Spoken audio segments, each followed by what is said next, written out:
Welcome back. Owning and running a family business can certainly be a challenge. Being able to make that business grow, thrive, and adapt over 6 generations, that's practically unheard of. Yet there is a place just a little to our north that is doing just that and making sure all of their customers feel like they're part of the family too. Photojournalist Justin Wynn and I got to visit Ebels General Store. Here's a little history.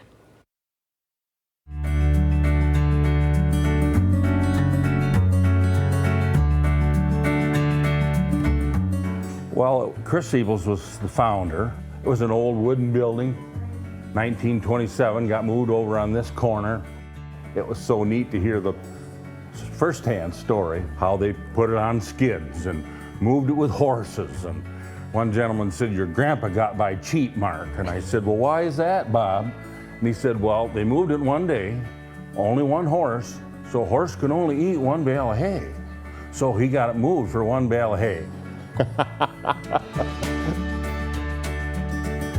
was just hardware, grocery, and clothing.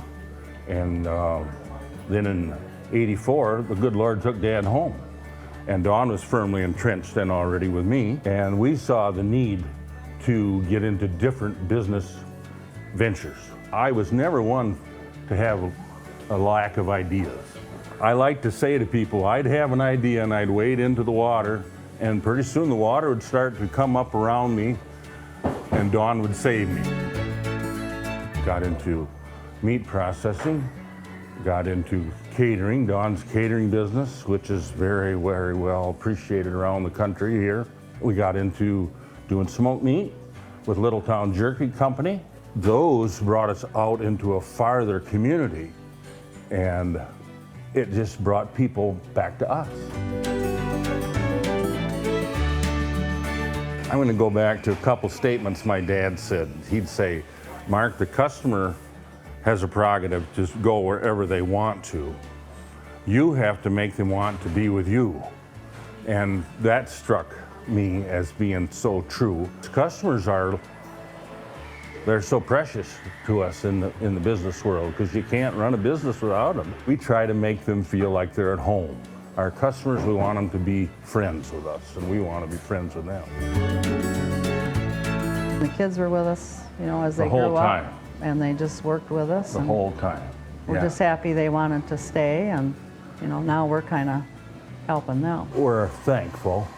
We're humbled that they saw some good in what we were doing. We're honored that they're here with us, and that growing up with us in the business, it was so integral for them and their knowledge, because that young people aged in their 20s, they were in their 30s and 40s so far as their mind, how to manage, how to handle things, because they had that experience growing up. In Falmouth, Michigan, it's pretty rural, Michelle.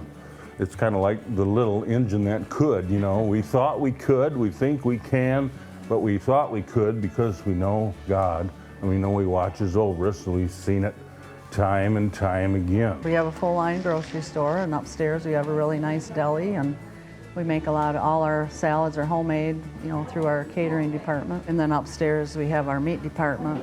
We do a lot of meats. We're kind of known for our meats. That's a real big draw for us. And I got to have a little fun here just a minute, and you can have a frappe while you shop. Well, we saw the need for customers were asking us when we did their meat processing, "You should make jerky for us, and you should smoke our hams and bacon." So we started to do that, and then they said, "Well, you should have this out all the time." So there was the federal stamp that had to come in place, the USDA inspection. So in '94, we opened up Littletown Jerky Company. Met an old German sausage maker when I was just starting up. I said to him, "Harvey, this is where I'm at. I have not smoked a lot of meat, but I will make you a promise. If you will be my teacher, I will be a good student." So Littletown Jerky is that great smoked meat, homemade feel of meat. Ebels General Store is really Littletown Jerky, and Littletown Jerky is really Ebels General Store.